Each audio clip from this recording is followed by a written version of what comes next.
ওঠো ওঠো রে প্রভাত বহে যায় রে, মেলো আখি জাগো জাগো, থেকো না রে অচেতন।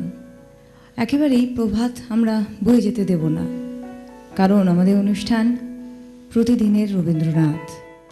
প্রতিদিন প্রতিনিয়ত আমি যে কথা বলে থাকি, আজও তার অবশ্যই অন্যথা করব না। প্রতিদিনের রবীন্দ্রনাথ আমাদের মননের সাথী। প্রতিনিয়ত কোথাও যেন চোখ বুজে আমরা তাকে দেখতে পাই, আমাদের সমস্ত চিন্তা, সমস্ত ভালো লাগা, ভালোবাসা সব কিছুর মধ্যেই। এবং অবশ্যই প্রতিদিনের রবীন্দ্রনাথ একটা নতুন দিগন্তের উন্মোচন করেছে, এটা বলা যেতেই পারে। আর সবথেকে বড় প্রাপ্তি আপনাদের কাছ থেকে আমাদের একইভাবে সেই সারা পাড়া বা সারা মেলা। অবশ্যই প্রতিদিনের রবীন্দ্রনাথের শুরুয়াত আমরা করি রবি ঠাকুরকে স্মরণ করে। তো আজকে অবশ্যই রবি ঠাকুরকে স্মরণের জন্য আমাদের অতিথি হিসেবে যিনি এসছেন, নতুন করে পরিচয় করানোর তার কিছু নেই। তার কণ্ঠের সঙ্গে এবং তার কথার সঙ্গে এবং তার সঙ্গে আপনাদের খুব ভালো পরিচয় রয়েছে, যদিও তার সঙ্গে অনুষ্ঠান আমার প্রথম। পিয়ালি সেনগুপ্তকে অনেক স্বাগত। নমস্কার, সুপ্রভাত। তোমাকেও খুব ভালো লাগছে, তোমার সাথে তো আগে কখনো বসিনি, আজকে প্রথম। একদম। আর যে গানটার কথা তুমি বললে, সেই গানটার মধ্যে একটা কথা একটু বলতে ভীষণ ইচ্ছে করছে, যে তার কাজই হচ্ছে অন্তর্চক্ষুকে উন্মোচন করা। যদিও আমরা প্রভাতের কথা বলছি এখানে, কিন্তু সম্পূর্ণরূপে কবি কিন্তু অন্তর্চক্ষুকে উন্মোচন করতে বলছেন। একদম বাস্তব। এবং আজকে সুন্দরভাবে পিয়ালি, আমি জানি না কেন, আমি যখন অনুষ্ঠানের শুরুতেই রবিকে স্মরণ করি তারই সৃষ্টি দিয়ে কীভাবে মিলে যায় আমার যে অতিথি থাকেন তার সঙ্গে।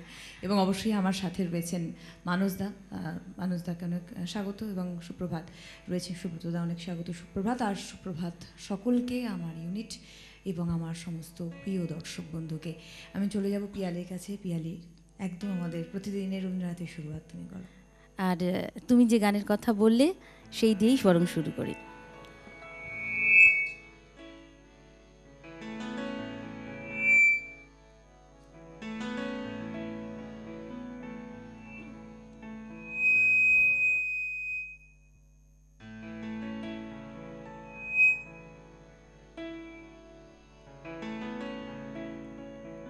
ওঠো ওঠো রে, বিফলে প্রভাত বহে যায় যে। ওঠো ওঠো রে, বিফলে প্রভাত বহে যায় যে। মেলো আঁখি জাগো জাগো, থেকো না রে অচেতন। ওঠো ওঠো রে, বিফলে প্রভাত বহে যায় যে। মেলো আঁখি জাগো জাগো, থেকো না রে অচেতন। ওঠো ওঠো রে, বিফলে প্রভাত বহে যায় যে।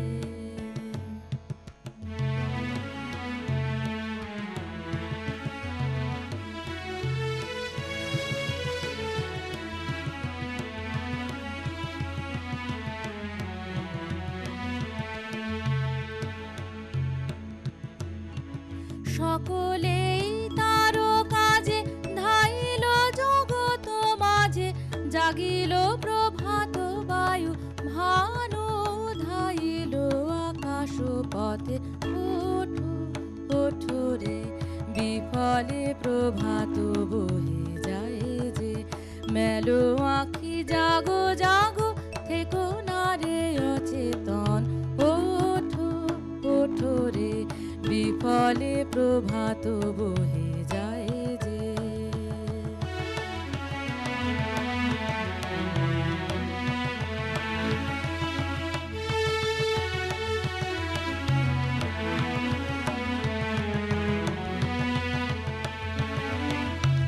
একে একে নাম ধরে ডাকিছেন বুঝি প্রভু, একে একে ফুলগুলি তাই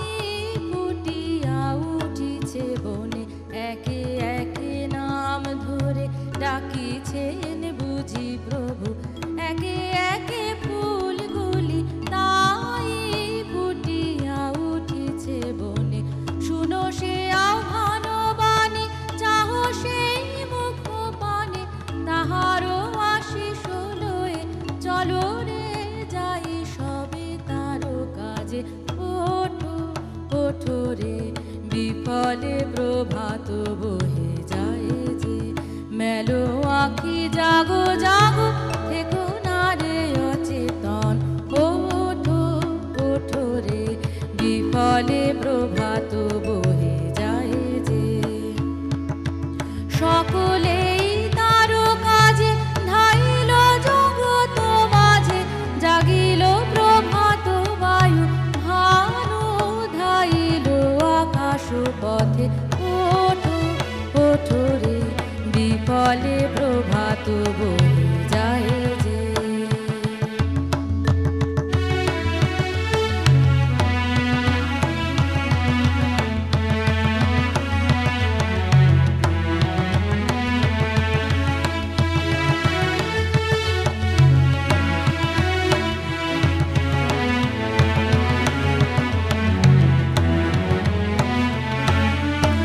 একে একে নাম ধরে ডাকিছেন বুঝি প্রভু, একে একে ফুলগুলি তাই ফুটিয়া উঠিছে বনে, একে একে নাম ধরে ডাকিছেন বুঝি প্রভু, একে একে ফুলগুলি তাই ফুটিয়া উঠিছে বনে। শুনো সে আহ্বান বাণী, চাহো সেই মুখ পানে, তাহারও আশিস লয়ে চলো রে যাই সবে তার কাজে, ওঠো ওঠো রে, বিফলে প্রভাত বহে যায় যে, মেলো আঁখি জাগো জাগো, থেকো না রে অচেতন, ওঠো ওঠো রে, বিফলে প্রভাত বহে যায় যে, মেলো আঁখি জাগো জাগো, থেকো না রে অচেতন, ওঠো ওঠো রে, বিফলে প্রভাত বহে যায় যে। একেবারেই ওঠো ওঠো রে, ওঠো ওঠোরের কথার পরেই কোথাও যেন মনে হয় এই রবি সৃষ্টির এই কথাটাও বলি, শোনো তার সুধাবাণী, শুভ মুহূর্তে শান্ত প্রাণে। প্রতিদিনের রবীন্দ্রনাথ আমরা কোনো না কোনো নতুন তথ্য আপনাদের সামনে তুলে ধরার চেষ্টা করি। আপনারাও অপেক্ষায় থাকেন যে আজ প্রতিদিনের রবীন্দ্রনাথে কোন তথ্য রয়েছে। প্রতিদিনের রবীন্দ্রনাথ আজকের আমাদের তথ্য, প্রাদেশিক সাহিত্যে রবির কিরণ। প্রাদেশিক সাহিত্যে রবির কিরণ। সাহিত্য কোনো নিরালম্ব শূন্যচরা নয়। সবার আগে অবশ্যই বলে দেওয়া বাঞ্ছনীয়, বিপ্লব চক্রবর্তী তার তথ্য সমৃদ্ধ এই আলোচনাকে নিয়ে আমরা এগিয়ে চলেছি আজকে আমাদের প্রতিদিনের রবীন্দ্রনাথের বিষয়বস্তু নিয়ে, প্রাদেশিক সাহিত্যে রবির কিরণ। যেটা বলছিলাম যে সাহিত্য কোনো নিরালম্ব বা শূন্যচরা নয়। এই সাহিত্য প্রসঙ্গে দার্শনিক ক্লোচ বলেছিলেন, শিল্পী তার অনুভূতি দিয়ে যে সত্যকে খুঁজে পায়, সেই সত্যকে সে যতই রং বাহারে সাজাক না কেন, তার চিন্তাভাবনা অবশ্যই বাস্তবিক হওয়া একেবারেই বাঞ্ছনীয়। অর্থাৎ কল্পনাতীত আমরা কোথাও যেন বাস্তবের সঙ্গে মিশে যাই, সেইটা ক্লোজ বলেছিলেন। এবং এ প্রসঙ্গে তিনি বলেছেন, আমি সেটি উদ্ধৃতি করে বলবো, feeling is not a particular content, but the whole universe subspaces intuition. সাহিত্য সমাজের দর্পণ, এটা সকলেই জানে, সর্বজন বেদিত। কিন্তু দর্পণ মানেই তো জানি আমরা যাহা দেখছি তাহার প্রতিফলন। তাই সাহিত্য সমাজের দর্পণ হলেও হুবহু অনুকরণ কখনোই নয়, কারণ এই সাহিত্যের মধ্যে শিল্পীর বা কবি ও সাহিত্যিকের অন্তরের মাধুরী মেশানো থাকে। তার জন্যই সে একটি অন্য মাত্রায় পৌঁছে যায়। যদিও এটা বলা অবশ্যই প্রয়োজন রয়েছে যে সাহিত্য কখনোই জীবন বিমুখ নয়।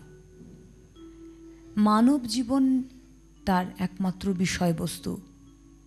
চৈতন্য চর্চার সার্বজনীন প্রতিফলনই কিন্তু আমরা বলতে পারি সাহিত্য, যা একাত্ম হয়ে যায় আমাদের জীবনের সাথে। আমরা গতকালও এটা নিয়ে আলোচনা করেছিলাম। তাই তো সাহিত্য কোথাও আমাদের আনন্দের আশ্রয়, কোথাও আমাদের দুঃখের সান্ত্বনা, কোথাও অবকাশের সঙ্গী, আবার কোথাও আমাদের ন্যায় বিচারের হাতিয়ার এই সাহিত্য। আর রবীন্দ্র সাহিত্য তো আমাদের আধুনিক ভারতীয় সাহিত্যের প্রাণকেন্দ্র। আমরা যদি আধুনিক ভারতীয় সাহিত্যে কান পাতি, রবীন্দ্র সাহিত্যের সেই সুর আমরা শুনতে পাই। অবশ্যই বলবো সেটা নিয়ে মনে হয় পিয়ালি আমাদেরই এগিয়ে যাওয়ার সাহস। নিশ্চয়ই, একদম। আর দেখো, তোমাকে আরও আজকে অনেক রকম গানই শোনাবো। যে গানটার পরের কথা ভাবছি, যদিও গানটা কিন্তু প্রেম পর্যায়ের গান, কিন্তু যখন তুমি গানটা শুনবে বা গানটাকে বেশ ভালো করে বিশ্লেষণ করবে, কোথাও যেন মনে হচ্ছে একেবারে পূজার ছোঁয়া। মানে তুমি গানটা শুনলেই মনে হবে যেন এই বোধহয় আমাদের গানের সুরের অঞ্জলি আমরা তাকে দিলাম। একেবারে আমরা আসবো পিয়ালে, আমাদের বন্ধু চলে এসছেন। সুপ্রভাত, কে বলছেন? জয় বাবা লোকনাথ, সুপ্রভাত। হ্যাঁ বলুন। আমি দমদম লাগের বাজার থেকে শিবশঙ্কর পোদ্দার বলছি। হ্যাঁ দাদা। আপনাদের এই অনুষ্ঠান আমাকে ভীষণ সুন্দর একটা অনুষ্ঠান, আমার মনে হয় যেন বয়সটা আরো কমে আসছে। আপনাদের অনেক অজানা কথা আপনাদের মাধ্যমে আমরা জানতে পারি। আর পিয়ালি ম্যাডাম তো আমার একেবারে আপন হয়ে গেছে। এত ভালো লাগছে পিয়ালি ম্যাডামের গান, আমার তো মুগ্ধ করে, ভীষণ ভালো লাগে আমার পিয়ালি ম্যাডামকে। হ্যাঁ, এবং আপনি সোমা ম্যাডাম না ম্যাডাম? আমি সুবর্ণা ম্যাডাম, যদিও ম্যাডাম না, শুধু সুবর্ণা। সুবর্ণা ম্যাডাম ভীষণ ভালো, আপনার সঞ্চালিকা। অনেক ধন্যবাদ দাদা, অনেক ধন্যবাদ। আমাদের সঙ্গে থাকুন। কিন্তু পিয়ালি খুব সুন্দর কথা বলেছেন। পিয়ালি আগেও অনেক তথ্যভিত্তিক অনুষ্ঠান প্রতিদিনের রবীন্দ্রনাথে করেছেন, আপনারা জানেন। হ্যাঁ, খুব বাস্তব। রবির কোথায় পূজা কোথায় প্রেম একাকার হয়ে যায়, এবং অদ্ভুতভাবে কিন্তু যদিও আমরা গীতবিতানে তো সবই পর্যায় ভিত্তিক পাই, হ্যাঁ, কিন্তু তবুও আমার খুব ব্যক্তিগত ধারণা মনে হয় যেন সবটাই কিন্তু ঈশ্বর কেন্দ্রিক, প্রেমটাও ঈশ্বর কেন্দ্রিক। একেবারে একদম। তো সেরকমই একটা গান তোমায় শোনাই। নিশ্চয়।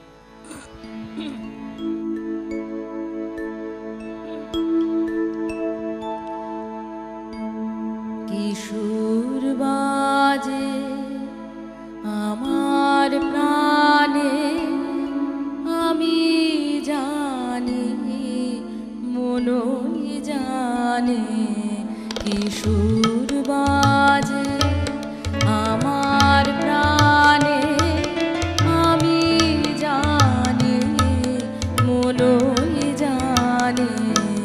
কিশোর বাজে আমার প্রাণে, আমি জানি মনই জানে। কিসের লাগি সদাই জাগি, কাহার কাছে কি ধন মাগি। কিসের লাগি সদাই জাগি, কাহার কাছে কি ধন মাগি। তাকাই কেন পথের পানে, আমি জানি মনই জানে। কিশোর বাজে আমার প্রাণে, আমি জানি মনই জানে। কিশোর বাজে আমার প্রাণে, আমি জানি মনই জানে।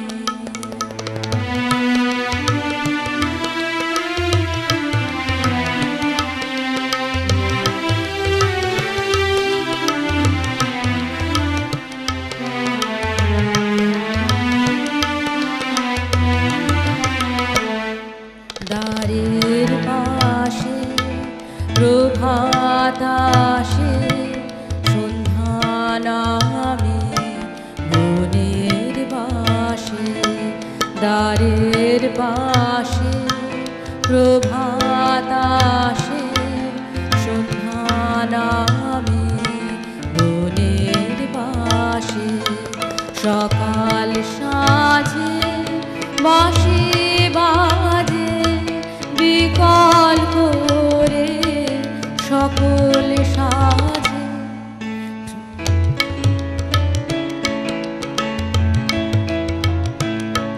সকাল সাজে বাঁশি বাজে, বিকল করে সকল কাজে, বাজায় কে যে কিসের তালে আমি জানি, মনই জানে কি সুর বাজে আমার প্রাণে, আমি জানি মনই জানে কি সুর বাজে আমার প্রাণে, আমি জানি মনই জানে।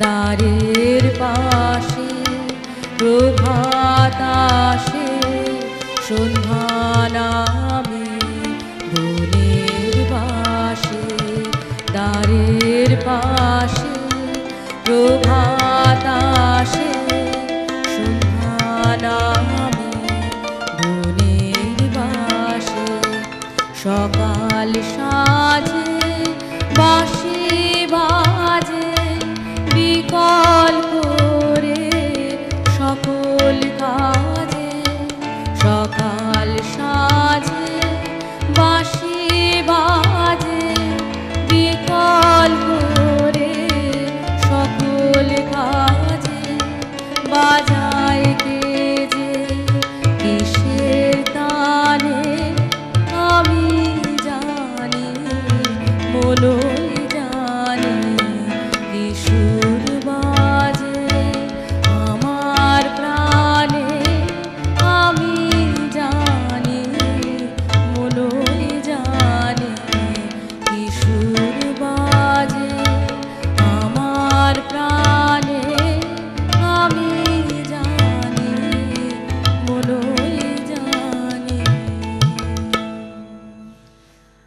রবীন্দ্রনাথের সঙ্গে ভারতীয় সাহিত্যের কোথায় মিল, সেটা যদি আমাদের খুঁজতে হয়, প্রথমে আমাদের চলে যেতে হবে প্রাচীন এবং মধ্যযুগীয় ভারতীয় সাহিত্য তথা আধুনিক ভারতীয় সাহিত্য, তাদের বিশ্লেষণ, এবং সেই বিশ্লেষণের মধ্যে দিয়ে আমরা পাব রবি এবং ভারতীয় সাহিত্যের তার সম্পর্ক। অবশ্যই রবীন্দ্রনাথ উপনিষদের মন্ত্রগুলিকে খুব ভালোবাসতেন, মন্ত্রমুগ্ধ হয়ে যেতেন। তারপর কি করতেন আসবো। সুপ্রভাত। সুপ্রভাত। হ্যালো, নমস্কার, কে বলছেন? হ্যাঁ, কে বলছেন? হ্যাঁ আমি সৌভিক আইচ বলছিলাম।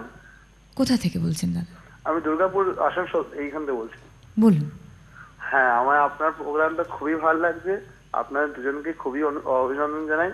এই সত্যি করে খুবই ভালো লাগছে আজকের এই সুন্দর সকালটা আপনাদের উপহার দিয়েছেন মনে হচ্ছে শ্রী বেবদাস থেকে।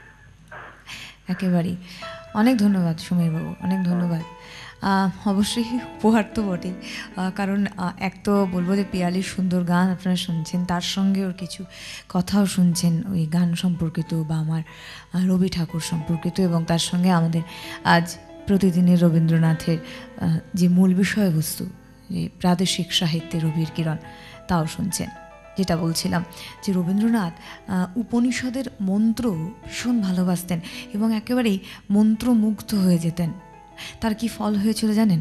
তার ফল হচ্ছে রবিকৃত কিছু সৃষ্টির মধ্যে কিছু বেদ এবং কিছু উপনিষদের মন্ত্রের সরল এবং সূক্ষ্ম আমরা রূপান্তরকরণ দেখেছিলাম।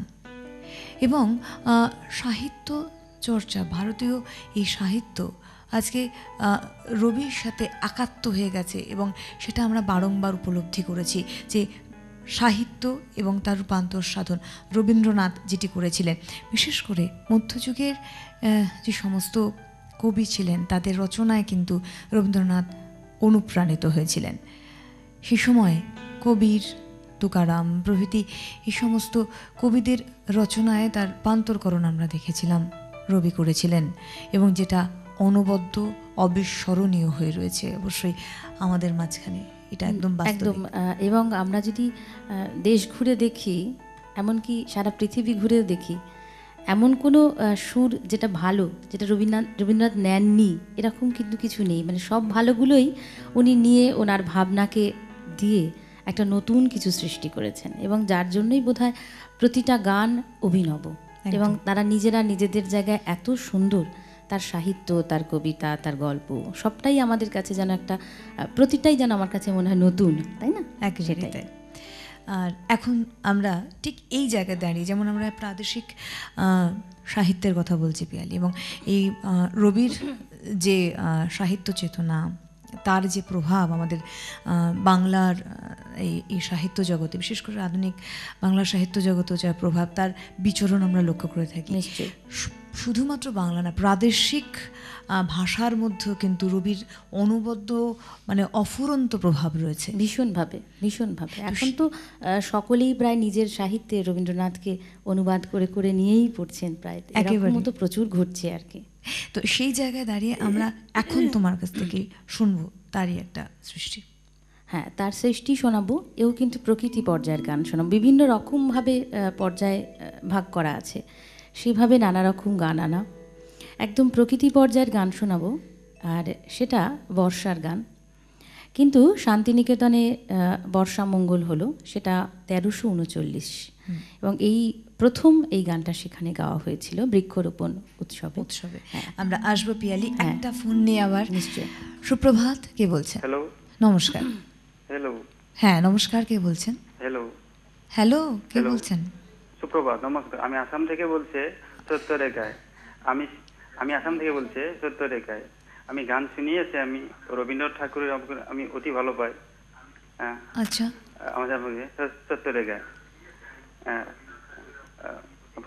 সেই প্রোগ্রামই ভালো পাই আমি। আসাম থেকে বলছি। আমি রবীন্দ্রনাথ ঠাকুরের আমার ভালো লাগা একটি গান শুনবো আমি। নিশ্চয়ই।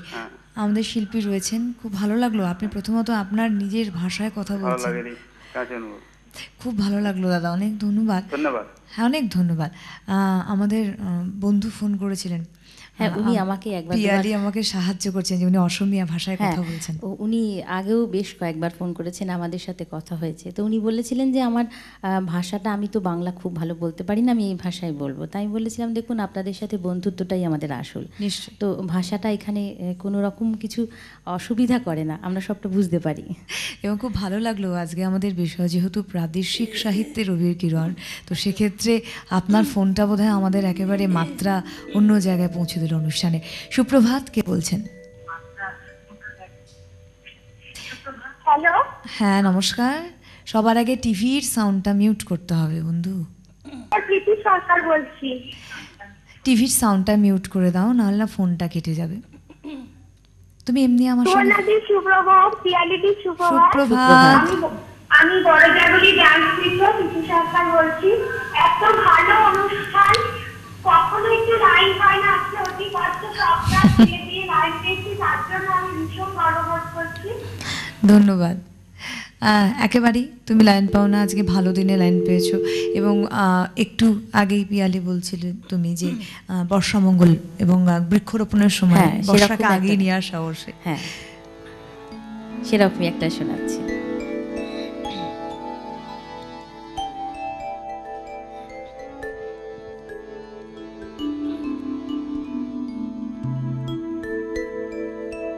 নীল অঞ্জন ঘন পুঞ্জ ছায়ায় সমৃত অম্বর, হে গম্ভীর হে গম্ভীর। নীল অঞ্জন ঘন পুঞ্জ ছায়ায় সমৃত অম্বর, হে গম্ভীর হে গম্ভীর। বনলক্ষ্মীর কম্পিত কায় চঞ্চল অন্তর, বনলক্ষ্মীর কম্পিত কায় চঞ্চল অন্তর। ঝঙ্কৃত তার ঝিল্লি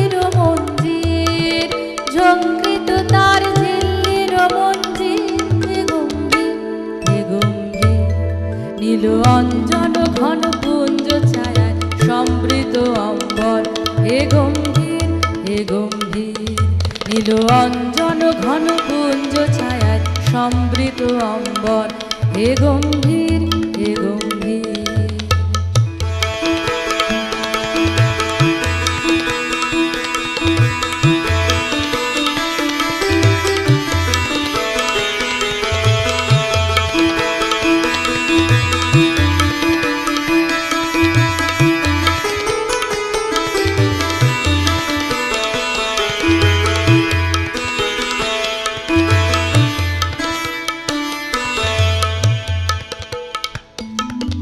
বর্ষণগীত হলো মুখরিত মেঘমন্দ্রিত ছন্দে, মেঘমন্দ্রিত ছন্দে, কদম্ব বন গভীর মগন আনন্দ ঘন গন্ধে, নন্দিত তব উৎসব মন্দির, নন্দিত তব উৎসব মন্দির, হে গম্ভীর হে গম্ভীর।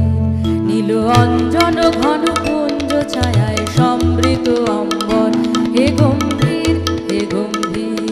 নীল অঞ্জন ঘন কুঞ্জ ছায়ায় সমৃত অম্বর, হে গম্ভীর হে গম্ভীর। বনলক্ষ্মীর কম্পিত কায় চঞ্চল অন্তর, বনলক্ষ্মীর কম্পিত কায় চঞ্চল অন্তর, ঝঙ্কৃত তার ঝিল্লির মঞ্জির, ঝঙ্কৃত তার ঝিল্লির মঞ্জির, হে গম্ভীর হে গম্ভীর। নীল অঞ্জন ঘন কুঞ্জ ছায়ায় সমৃত অম্বর, হে গম্ভীর হে গম্ভীর।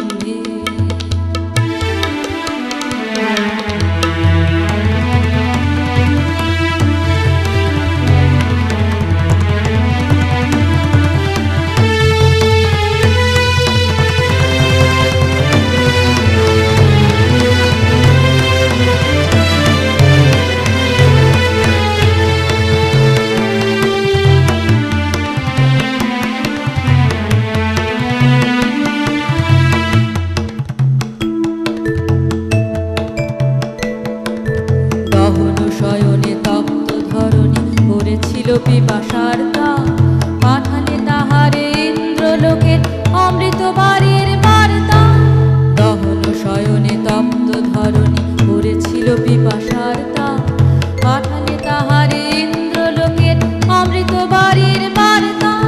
মাটির কঠিনে বাধা হলো ক্ষীণ, দিকে দিকে হলো দীর্ণ, দিকে দিকে হলো দীর্ণ, নব অঙ্কুর জয় পতাকায় ধরা গেল সমকীর্ণ। ছিন্ন হয়েছে বন্ধন বন্দির, ছিন্ন হয়েছে বন্ধন বন্দির, হে গম্ভীর হে গম্ভীর। নীল অঞ্জন ঘন কুঞ্জ ছায়ায় সমৃত অম্বর, হে গম্ভীর হে গম্ভীর। বনলক্ষ্মীর কম্পিত কায় চঞ্চল অন্তর, বনলক্ষ্মীর কম্পিত কায় চঞ্চল অন্তর, ঝঙ্কৃত তার ঝিল্লির মঞ্জির, ঝঙ্কৃত তার ঝিল্লির মঞ্জির, হে গম্ভীর হে গম্ভীর। নীল অঞ্জন ঘন কুঞ্জ ছায়ায় সমৃত অম্বর, হে গম্ভীর হে গম্ভীর। নীল অঞ্জন ঘন কুঞ্জ ছায়ায় সমৃত অম্বর, হে গম্ভীর হে গম্ভীর। একটু আগে আমি বলছিলাম যে সাহিত্য কি, তো শেখাতে দার্শনিক ক্লোচের কথাও বলছিলাম, যে তিনি বলেছিলেন যে কবি এবং সাহিত্যিকদের কল্পনা, তাদের মনের মাধুরী মিশে যেত তাদের রচনা, তাদের সৃষ্টির ক্ষেত্রে। রবিও তাই ঘটিয়েছেন, যে গানটি আমরা শুনলাম। এবং এই মাধ্যম দিয়ে কিন্তু ধ্রুপদী সাহিত্যের সৃষ্টি। একটু আগে আমাদের অসমের একজন বন্ধু ফোন করেছিলেন, আমি তার উদ্দেশ্যে এবং সকলের উদ্দেশ্যে একটি অবশ্যই তথ্য দিতে চাই। আসবো সেই তথ্যে। সুপ্রভাত, কে বলছেন? হ্যালো, নমস্কার, নমস্কার। কে বলছেন? আমি মায়া বসাক বলছি। সব হ্যাঁ নমস্কার। হ্যাঁ, সুপ্রভাত। সুপ্রভাত। আমি মায়া বসাক বলছি। টিভির সাউন্ডটা অফ করে দিন প্লিজ, লাইনটা না কেটে যাচ্ছে। না হলে আপনারা এত কষ্ট করে ফোন করছেন এতক্ষণ ধরে চেষ্টা করে, শুধু টিভির সাউন্ডটা অন থাকছে বলে না কেটে যাচ্ছে। খুব ভালো লাগছে আপনাদের অনুষ্ঠান। আর কালকে যে টপিকটা ছিল মহাপ্রভু সম্বন্ধে হ্যাঁ হ্যাঁ, আমার একটু বলবার আছে। নিশ্চয়ই বলুন। উনি তো ভগবান ছিলেন, সেই জন্য রবীন্দ্রনাথের সঙ্গে তো একটা কোনো যোগাযোগ রাখাই উচিত নয়। তিনি তো মানুষ, রবীন্দ্রনাথ তো মানুষ, তিনি তো স্বয়ং ভগবান শ্রীকৃষ্ণ। মহাপ্রভু হচ্ছেন শ্রীকৃষ্ণ, আর কেউ নয়, তিনিই ভগবান। কিন্তু আপনি বোধহয় অনুষ্ঠানটা শোনেননি। আপনি লাইনে থাকুন, আপনার সঙ্গে আমি কথা বলবো। আপনি কি আছেন? যে আছেন এটা, আপনি? হ্যালো হ্যালো, বিষয়টা আগে শোনার চেষ্টা করুন। আমরা কালকে কখনোই বলিনি যে শ্রী চৈতন্য দেবের সঙ্গে রবীন্দ্রনাথের তুলনা, তার ভাব, তার আদর্শের সঙ্গে রবীন্দ্র ভাবের তুলনা করেছি। কারণ মানে হ্যালো মহান। মায়াদি, আপনি রাজা শুনতে ভগৎ- পাচ্ছেন? মায়াদি, আপনি শুনতে পাচ্ছেন? হ্যাঁ, আমি শুনতে পাচ্ছি। এবার শুনুন, আপনি আমাদের অনুষ্ঠান ভালো করে তো দেখেননি। আমরা তো হ্যাঁ, আমি কখনোই দেখেছি আপনার না, অনুষ্ঠান। তাহলে আপনি বলতেন না কথা, কারণ আমরা চৈতন্যের সঙ্গে কখনোই তুলনা করিনি। তার ভাবের অনুপ্রাণিত রবীন্দ্র ভাবনার কথা বলেছি। না, না, তাহলে এখানটা আপনার- আপনারা যেটা অনুপ্রাণিত করেছেন আমাদের, সেটা কিন্তু তাহলে হয়। আপনার বুঝতে অসুবিধা হয়েছে। তাহলে ভালো করে অনুষ্ঠান দেখুন, একটু অনুষ্ঠান ওয়াচ করুন, দেখবেন আপনারা বুঝতে পারবেন। ধন্যবাদ ফোন করার জন্য। আমরা কখনো কোনো রকমভাবে কাউকে আঘাত পৌঁছানোর জন্য কিন্তু এই অনুষ্ঠান করি না।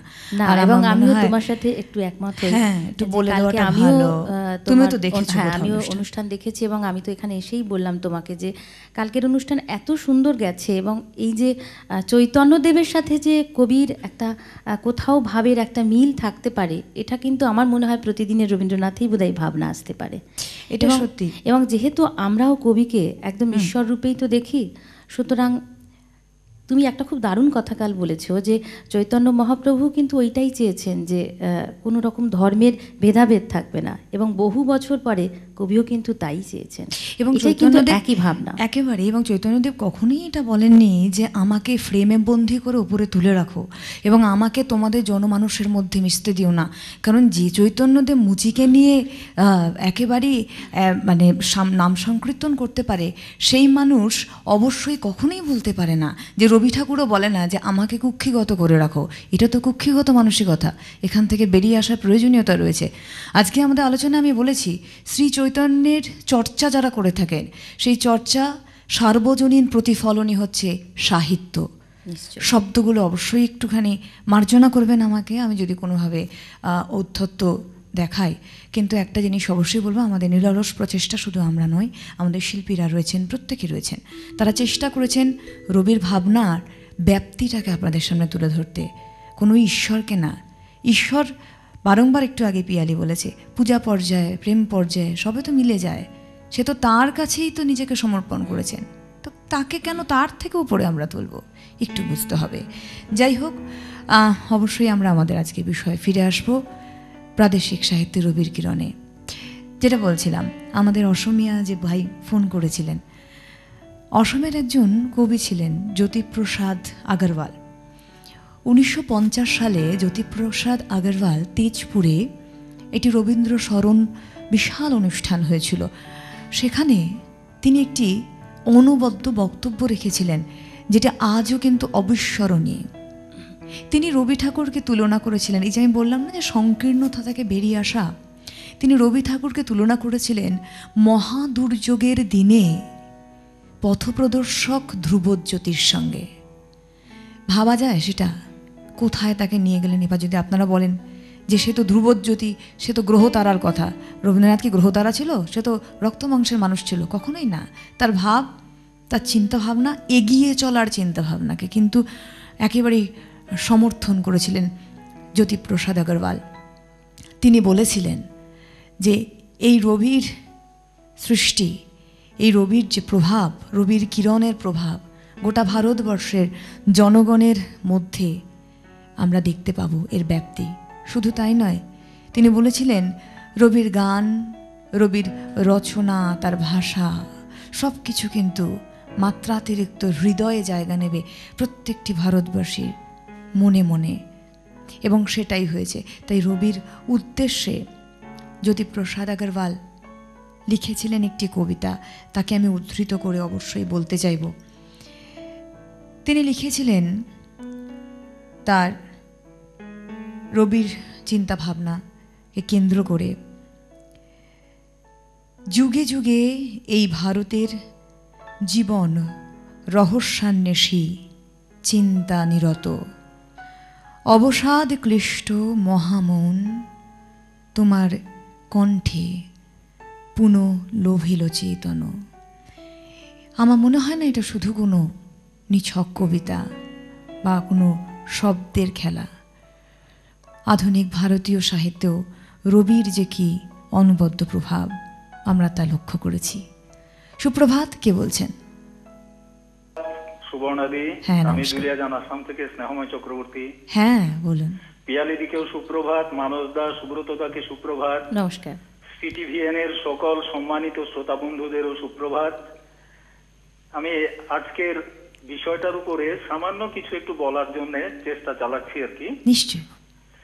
আজকের যে আপনাদের বিষয়বস্তু প্রাদেশিক সাহিত্যে রবির কিরণ, সেটার উপরেই আমি এইভাবে বলবো, রবীন্দ্রনাথ ইন্দ্রসভার সভাসদ, তিনি আদিত্য, আকাশের সূর্যদেবের সঙ্গে এক সারিতে তাঁর আসন, সুতরাং তাঁর কিরণ তো প্রাদেশিক সাহিত্যে পড়বেই, এটা স্বাভাবিক। রবীন্দ্রনাথের যে বিচিত্র সৃষ্টি, সেটা নিয়েই মানে প্রত্যেকটা প্রাদেশিক সাহিত্যেই কিছু না কিছু প্রভাব পড়েছে। কেন? তিনি হচ্ছেন স্রষ্টা, তার বিচিত্র বিশ্ব সৃষ্টির প্রতি তার একটি অহেতুক দরদ আছে। এও যে আরেক স্রষ্টার বড় বেদনার সৃষ্টির, সেই আরেক স্রষ্টাকে রবীন্দ্রনাথ প্রিয়তম বন্ধুর মতোই চেনেন এবং ভালোবাসেন। আকাশে, বাতাসে, মাটিতে, নদীতে সকল আত্মীয়ের মধ্যে তিনি তো তাঁর আত্মীয়তম। আজকে আমি বলতে চাইব অসমীয়া সাহিত্যে রবীন্দ্রনাথের যে প্রভাব, তার উপরে প্রথমে বলবো অসমীয়া কবি রত্নকান্ত বরকাকতি, তিনি রবীন্দ্রনাথের যে কাব্যের দর্শন যেটা রয়েছে, সেই দর্শনে তিনি ভীষণভাবে প্রভাবিত হয়েছিলেন। আর এই দার্শনিক পরিধি ছাড়াও রবীন্দ্রনাথের যে কাব্যে মানব মানবীর প্রেম রয়েছে, তার দ্বারাও রত্নকান্ত বরকাকতি প্রচুরভাবে প্রভাবিত হয়েছিলেন। রবীন্দ্র কাব্যে আমরা পাচ্ছি দেবতারে প্রিয় করি, প্রিয়ের দেবতা, একটু আগে যেগুলো নিয়ে কথা হচ্ছিল, দেবতারে প্রিয় করি, প্রিয়ের দেবতা। তাহলে রবীন্দ্রনাথ দেখাচ্ছেন যে মানব মানবীর প্রেম এটাও তো স্বর্গীয় হতে পারে। এই ভাবনাতেই রত্নকান্ত বরকাকতি ভীষণভাবে প্রভাবিত হয়েছিলেন। তারপরে বলছি নলিনীবালা দেবী, তিনি তো আধুনিক কালের অসমীয়া মহিলা কবিদের মধ্যে একজন বিশিষ্ট লেখিকা। এবারে তিনি কিভাবে রবীন্দ্রনাথের কাব্য দর্শনের দ্বারা বিশেষভাবে চিন্তায় ও ছন্দে প্রভাবিত হয়েছিলেন তার বিষয়ে বলছি। তিনি অকাল বৈধব্যের জ্বালা সহ্য করেও তখনকার দিনের যে অশুভ পরিবেশ, সেটাকে তিনি সহনীয় করে তোলেন, মানে সহনীয় করে তোলেন। মানসিক সান্ত্বনার জন্য তিনি আধ্যাত্মিক আলোকের সন্ধানে ভারতীয় দর্শন, বিশেষ করে গীতা, উপনিষদ ও আসামের বৈষ্ণবীয় মহাপুরুষিয়া সন্তদের লেখা পাঠ করতে আরম্ভ করেন। এবং এইসব পঠন পাঠন তার চিত্তকে স্থির করতেই শুধু সাহায্য করে না, এক ধ্যানী মনকেও তুলে ধরে, যাতে ভগবত বিশ্বাসের বীজ ও আশা রোপিত হয়। তাঁর সন্ধ্যার সুর, স্বপনর সুর, পরশমণি, মানে অসমীয়াটাকে আমি একটু বাংলা করে বললাম, এই তিনটি কাব্য সংকলনের কবিতার মধ্যে দিয়েই আমরা শুনি একটা ছিন্ন বিচ্ছিন্ন ক্ষতবিক্ষত জীবনের দুঃখের ইতিহাস এবং আত্মিক বিশুদ্ধি দিয়ে তাতে অতিক্রম করবার এক দুর্ধর্ষ প্রয়াস।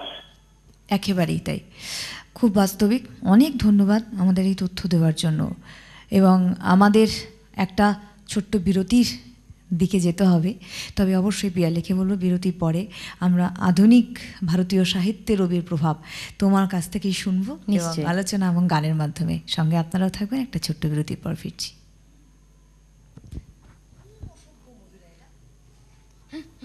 জীবনে দেখে না অনুষ্ঠান।